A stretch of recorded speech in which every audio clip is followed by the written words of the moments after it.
Good afternoon, Colin here with Techout. Today, Apple has introduced some updates to the Apple self-service repair program. They added M2 Max, so all the M2 Max are now available for self-service repair, as well as the iPhone 15 series. So all those just a few months after release are now added. And they also introduced the Apple Diagnostics for self-service repair, which is a diagnostic suite for iPhone and Mac, and diagnostics require iOS 17 or macOS Sonoma 14.1 or later. We're going to try to run this on my iPhone 15 Pro Max. It does specifically say here that beta versions of Apple software are not supported, but we're going to try it anyway just to see what it tells us. So we're going to do this. Going to click right here. It's going to tell us how to put our iPhone into diagnostic mode. So we're going to turn off the iPhone.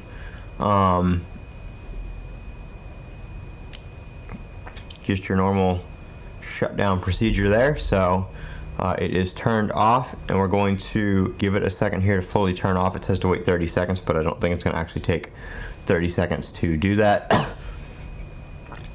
And then press and hold both volume up and volume down buttons. While you're holding down the buttons, plug the iPhone into a 20 watt or higher power adapter or directly to a computer that's turned on and connected to an electrical outlet. Hubs, displays, or other indirect connections are not supported. When the Apple logo appears, release the button. Let's see. So, okay, we're going to go ahead and press both buttons. I am using a hub with my Mac, but it is powered, so hopefully it will detect it. And it looks like it did.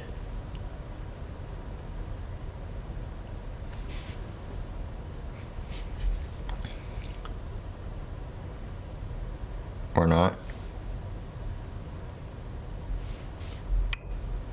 Alright, we're going to try that again.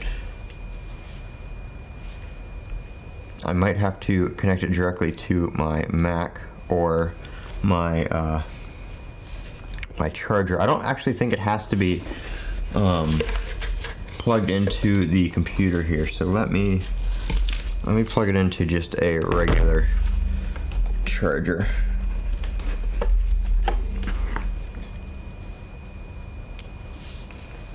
Alright, let's try that again.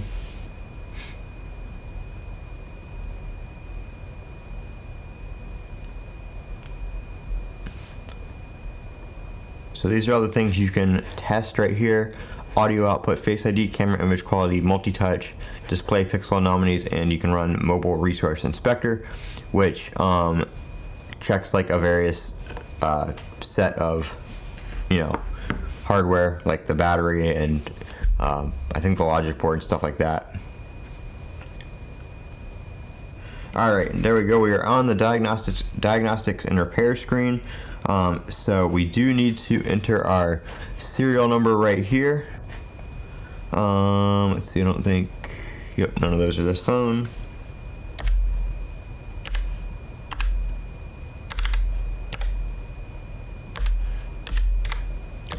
Alright, so we're going to click start session, and then we're going to click start session on the phone. We have to connect it to Wi-Fi here. It does not save the Wi-Fi info that you normally use.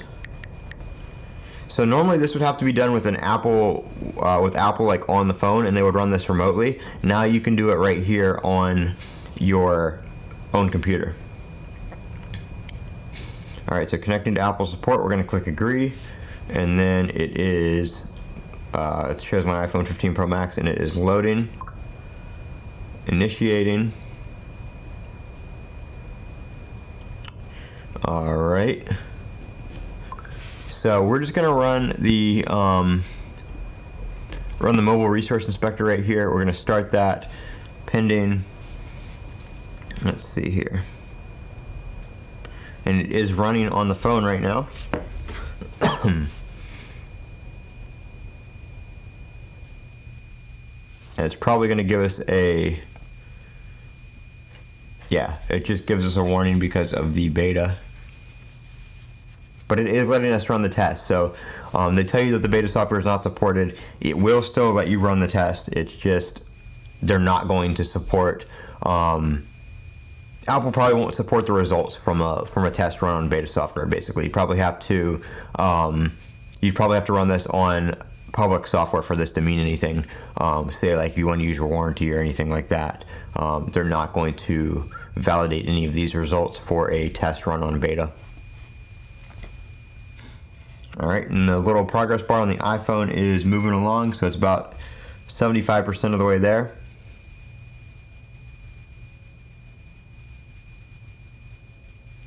All right, so there you go. You can see all the things that it tested: Apple Pay, battery condition, Bluetooth, camera, cellular baseband, display, eSIM, Face ID, LiDAR scanner, MagSafe, sensors, software, system, Wi-Fi, cellular, wireless charging. And if any of them have an error, like this one right here, you can click the little down arrow and it will tell you more about it. And then you can see here that it just gives us the current iOS version. It's a beta, that's why. Let's see, we can do MultiTouch. So this one, you do have to interact with the device on this one.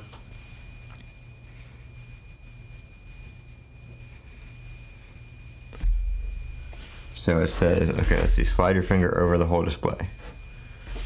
I don't know if I was supposed to do that before clicking continue or, okay, nope, it shows it now.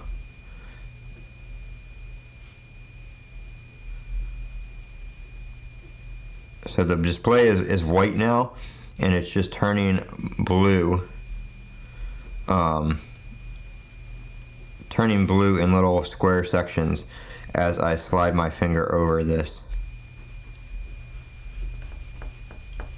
And I would just stop it right now because I obviously know the display is working fine, but I don't want to create any errors on this test because I think it is tied to the serial number, so I don't want to make it look like something's not working when it is. Alright, so once you're done, it just goes down and it goes away. So as you can see here, we still get the software warning that shows up as an issue found, but obviously that is not an issue. It's just because we are on the beta, and touch response is good. So obviously everything's working. You can check Face ID, you can check the camera to image quality, all this kind of stuff. So you can run basically everything that Apple would run remotely right here on the Diagnostics suite. And then you can also view the history of the test on Diagnostics and Repair here on the iPhone itself, which is pretty cool. So very nice. And then you just have to restart your phone to get out of that test mode, and that is the Apple Diagnostics for self-service repair. Again, this does work for Macs as well. I do believe you do need another device to do it on a Mac, obviously, but they don't have to be connected. All this can be done via Wi-Fi. So the device has to be able to power on and boot into the diagnostic mode. So if you have an actual hardware issue like that prevents the device from powering on, that's going to need to be addressed. But if you have an accessory issue like your battery, your charging, MagSafe, your camera, cellular issues, you can run Diagnostics for all that kind of stuff here. But power on issues, obviously. And that's not just a limitation of this. Obviously, if your phone won't power on, you can't take it to the Apple Store. They wouldn't be able to run, you can't take it to the Apple Store, but the Apple Store wouldn't be able to run Diagnostics like this on it either without it powered on. So, not really a limitation of it being web-based. It's just that's going to be a limitation of your phone not powering on. So, you would need to correct that first. Apple does not sell the logic boards for the iPhone as part of the self-service repair. So if you have a completely dead iPhone like that, that would still be something that would have to be sent to Apple to get addressed. So, but that is the new Apple Diagnostics for self-service repair. I'm Colin with Techout. Don't forget to comment, rate, subscribe, and as always, have a great day.